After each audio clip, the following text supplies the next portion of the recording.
The snow falls silently across the alpine peaks, each flake settling upon armor grown cold with exhaustion. Below, stretched across impossible mountain passes, an army moves like a serpent through stone. 40,000 men, thousands of horses, and 37 war elephants, creatures of African heat, now shivering in air, so thin it burns the lungs. At the head of this impossible procession rides a man whose very name will become synonymous with terror. He is 29 years old, he has lost an eye to infection, and he is about to do what Rome believed could never be done.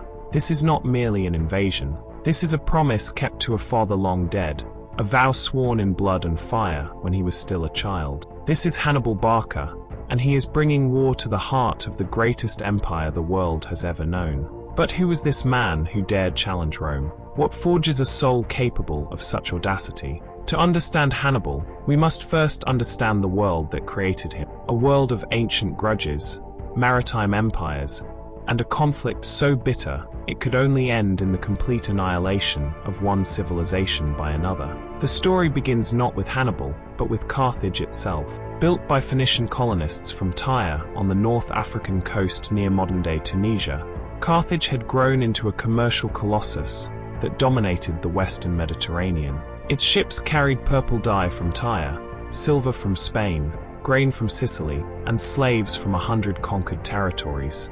Carthage did not merely trade, it commanded. Its double harbors could shelter over 200 warships. Its walls rose nearly 40 feet high, thick enough that elephants could pass along their tops.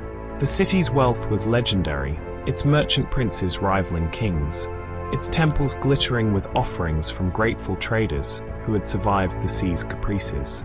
Yet Carthage was not Rome. Where Rome built its power on the discipline of citizen legions and the slow incorporation of conquered peoples, Carthage relied on mercenaries, Numidian cavalry, Iberian swordsmen, Gallic warriors, Balearic slingers, men who fought for gold, not glory. Where Rome saw expansion as destiny, Carthage saw profit margins. This fundamental difference in character would prove decisive. But in 247 BC, when Hannibal Barca was born, that final reckoning still lay decades in the future. His father, Hamilcar Barca, was already a man marked by history. Barca meant lightning, and Hamilcar had earned the name through swift, brutal raids against Roman positions during the First Punic War, a grinding, 23-year conflict that had bled both powers white. Rome had won that war, barely, seizing Sicily and imposing a crushing indemnity that nearly bankrupted Carthage. Hamilcar had never forgiven this humiliation. He had never accepted defeat, and when he looked at his young son, he saw not merely an heir, but an instrument of vengeance. The moment came when Hannibal was perhaps 9 years old. Hamilcar was preparing to leave for Spain, where he would spend the next 8 years carving out a new Carthaginian empire to replace what Rome had stolen. Before departing, he brought his son to the temple of Baal-Hamon, the great god of Carthage, lord of the sky and storms. The temple was dark, thick with incense, the air heavy with the smell of burnt offerings. There, before the bronze statue of the god, Hamilcar made his son swear an oath. The exact words are lost to history, but their meaning endures. Eternal hatred of Rome. Never to make peace. Never to forgive. Never to forget. Hannibal placed his small hand upon the altar and spoke the words. In that moment, his childhood ended. His life ceased to be his own. He became, instead, a weapon, one his father would spend the rest of his life sharpening. Spain transformed both Hamilcar's, father and son. The elder Barca conquered with methodical brilliance, subduing the fierce Iberian tribes through a combination of military force, political marriages, and the establishment of mining operations that turned Spanish silver into Carthaginian power. Hannibal learned at his father's side, not merely the tactics of war, but the psychology of command, how to read terrain, how to read men, how to inspire loyalty in mercenaries who owed allegiance only to the highest bidder, how to move armies across impossible landscapes, how to turn disadvantage into opportunity. He learned other things too. He learned Greek, becoming fluent in the language of philosophy and culture, surrounding himself with Greek tutors who taught him Homer and history. He learned to endure hardship, sleeping on the ground with his men, sharing their rations, their dangers, their victories. He learned that leadership was not about commanding from the rear, but about being seen, being present, being fearless. The soldiers noticed. They began to tell stories about the young Barca, about his courage, his cunning, his uncanny ability to appear wherever the fighting was thickest. Then, when Hannibal was 18, tragedy struck. Hamilcar died, drowned, the accounts say, or killed in battle, the details obscured by time and propaganda. Command passed to Hasdrubal the Fair, Hamilcar's son-in-law, who continued his father-in-law's work of consolidation. But Hasdrubal was a politician, not a warrior. He signed treaties with Rome, establishing the Ebro River as the boundary between Roman and Carthaginian spheres of influence. For 8 years, an uneasy peace held. Hannibal served Hasdrubal faithfully, leading cavalry, winning battles, building his reputation. But his father's oath burned within him like a fever. The peace, he knew, was merely an intermission. Rome grew stronger every year, its appetite for conquest insatiable. Carthage's window for revenge was closing. Then, in 221 BC, an assassin's blade found Hasdrubal, and the army, not the government in Carthage, acclaimed Hannibal Barca as their commander. He was 26 years old. The ghost of Hamilcar had returned. Hannibal moved with calculated precision. He spent 2 years securing his position in Spain, subduing rebellious tribes, ensuring his supply lines, gathering intelligence on Rome's capabilities and vulnerabilities. He studied Rome's military system, its reliance on the manipular legion, its tactical conservatism, its assumption of invincibility. And he saw something Roman generals did not see about themselves: predictability. Rome fought the same way every time: heavy infantry in the center, cavalry on the flanks, grinding forward with discipline and numbers. Hannibal began to conceive of ways to turn that predictability into a killing ground. The spark came from Saguntum, a town south of the Ebro River allied with Rome, but technically within Carthage's sphere of influence. When Saguntum provoked local tribes under Carthaginian protection, Hannibal saw his opportunity. He besieged the city. For 8 months, Saguntum held, its people eating leather, then their own dead, before finally surrendering. Rome screamed for war, but Hannibal had been careful. He had committed no treaty violation. The Senate in Carthage, terrified of Roman reprisals, yet unable to disavow their most successful general, equivocated. Rome, interpreting this hesitation as complicity, issued an ultimatum: surrender Hannibal or face war. Carthage, its pride finally stung, chose war. But this was Hannibal's war, conceived in his mind, executed according to his vision. And his vision was radical. Rome expected Carthage to fight at sea, to defend North Africa, to repeat the patterns of the First Punic War. Hannibal would do none of these things. He would take the war to Italy itself. He would cross the Alps, a feat considered impossible, and bring fire and blood to Rome's heartland. He would do this not to conquer Rome, for he lacked the siege equipment and manpower for such an undertaking, but to break apart Rome's confederation of Italian allies, to prove Rome vulnerable, to isolate the city until it had no choice but to accept Carthaginian terms. It was brilliant. It was insane. It required not merely military genius, but an understanding of logistics, diplomacy, psychology, and timing that few commanders in history have possessed. Hannibal possessed it all. The march began in the spring of 218 BC. 40,000 infantry, 8,000 cavalry, and those 37 elephants departed New Carthage in Spain, bound for the Alps. Hannibal moved swiftly, crossing the Pyrenees despite resistance from mountain tribes, securing the cooperation of Gallic chieftains along his route through southern Gaul. Every step was calculated. Scouts ranged ahead. Supplies were pre-positioned. Alliances were negotiated. When Roman forces, under the consul Publius Cornelius Scipio, attempted to intercept him at the Rhone River, Hannibal outmaneuvered them, sending his cavalry upstream to ford the river and attack from the rear, while his main army crossed on improvised rafts and boats. The Romans fell back, astonished. Who was this Carthaginian who fought like quicksilver? Then came the Alps. Even today, with modern equipment and infrastructure, the Alpine passes are treacherous. In 218 BC, they were a death sentence. Hannibal's army climbed through narrow defile, where a single rockslide could destroy thousands.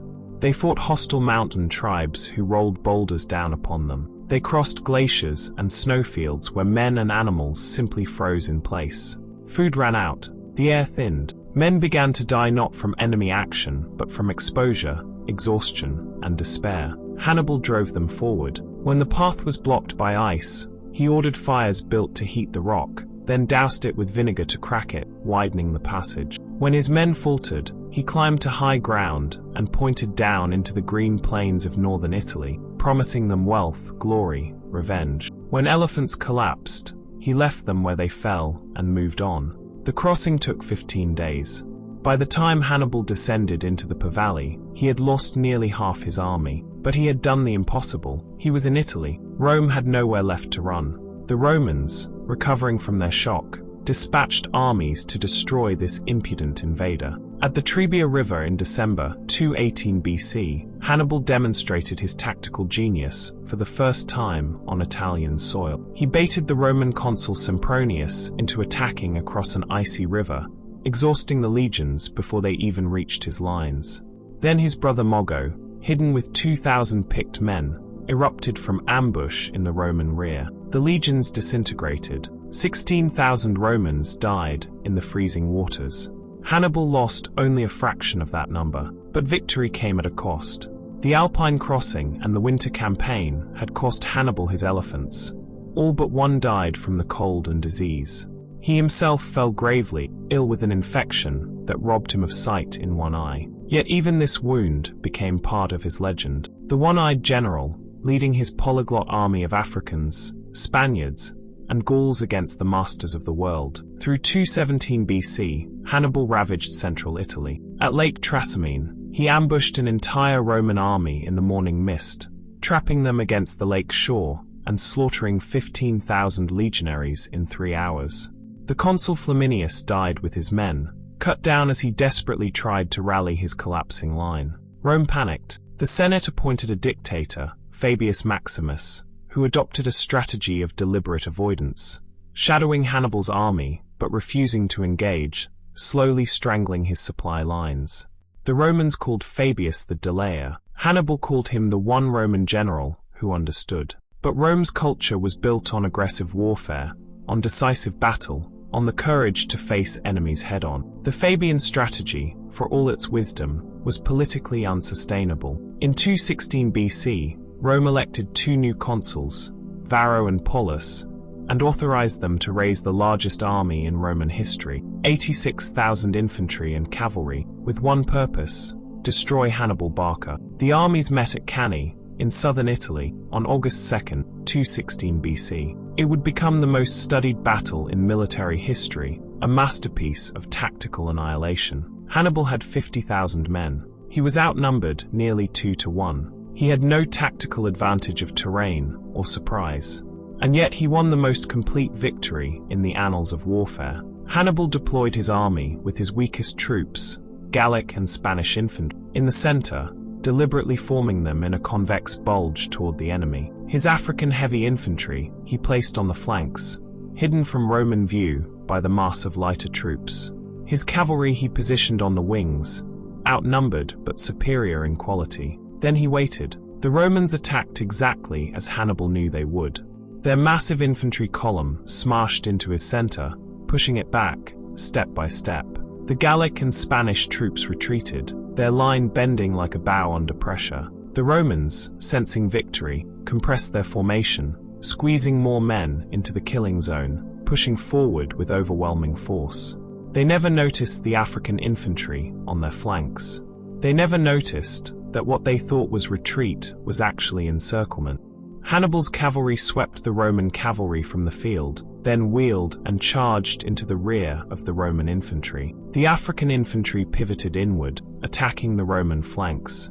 The Gallic and Spanish troops in the center stopped retreating and locked shields. In minutes, 80,000 Romans were trapped in a shrinking pocket of steel and death. They could not retreat. They could barely move. The slaughter lasted hours. When it ended, 50,000 Romans lay dead, the worst single-day loss in the history of the Roman military. The consul Paulus died in the carnage. Varro fled. Hannibal's casualties were perhaps 6,000. Rome had never known such terror.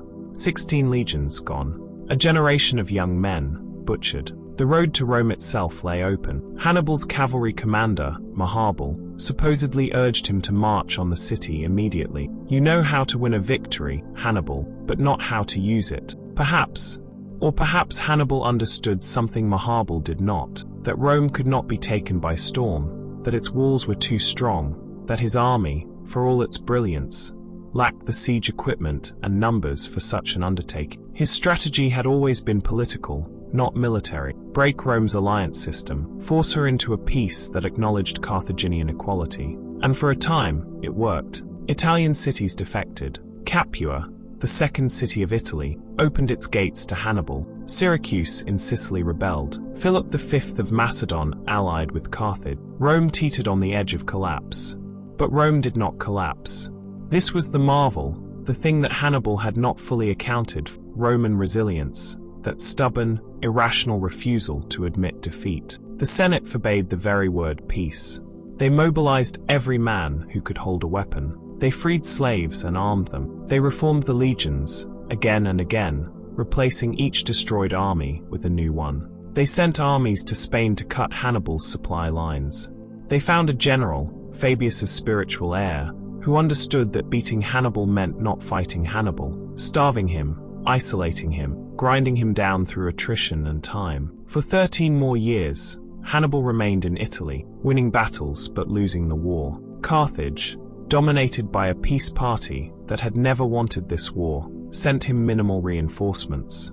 His brother Hasdrubal attempted to bring a relief army from Spain in 207 BC, but was intercepted and killed at the Metaurus River. When Hannibal learned of his brother's death, from his severed head, thrown into his camp by the Romans, he reportedly said, "I see there the fate of Carthage." The psychological burden of those years is difficult to fathom. Hannibal was in his 30s, then his 40s, aging in a hostile land, watching his army slowly diminish, unable to strike the decisive blow, unable to return home without admitting failure. He had done everything a commander could do. He had won every major battle. He had humiliated Rome's greatest generals.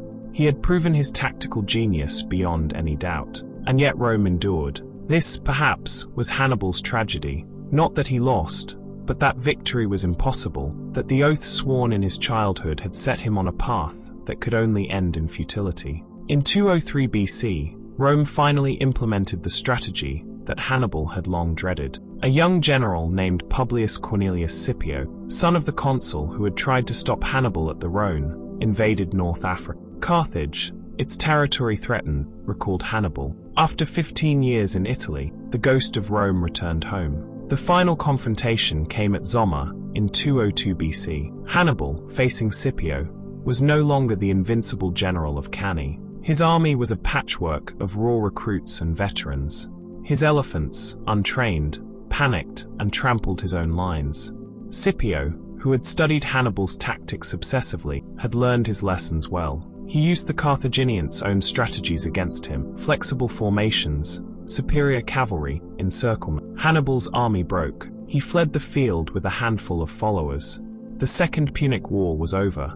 Carthage sued for peace on humiliating terms: massive indemnities, surrender of all elephants and warships, acknowledgement of Roman supremacy.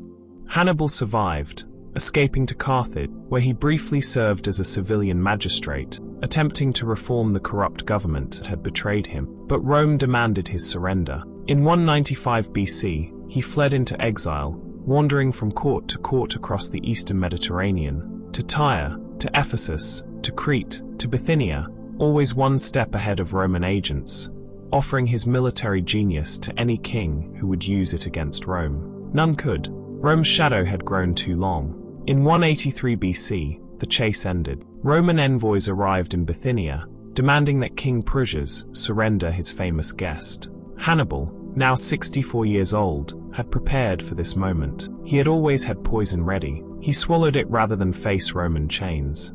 His last words, according to legend, mocked his pursuers.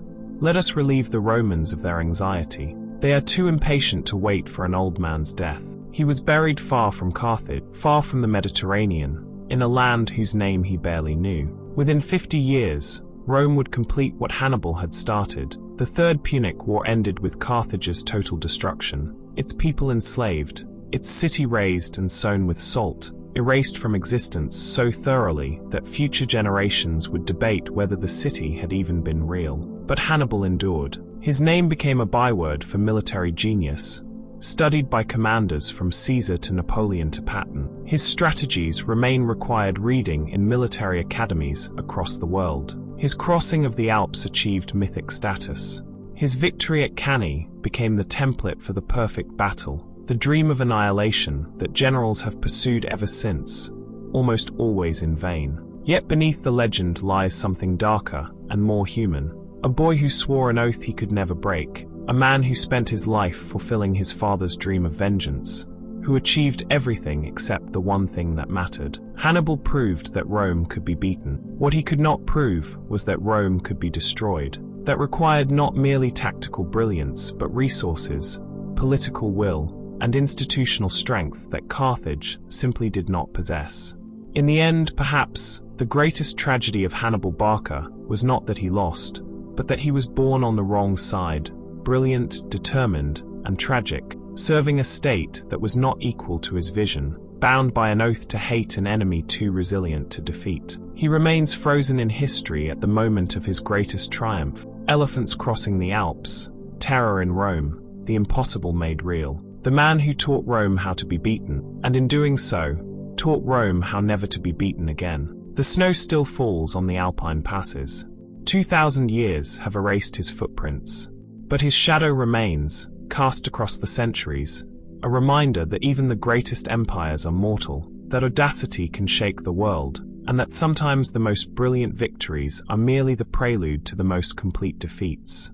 Hannibal Barca died in exile, far from home, his oath unfulfilled. But his name became eternal, spoken with awe and dread by those who understand that there are some enemies too dangerous to forget, some ghosts too powerful to ever truly lay to rest.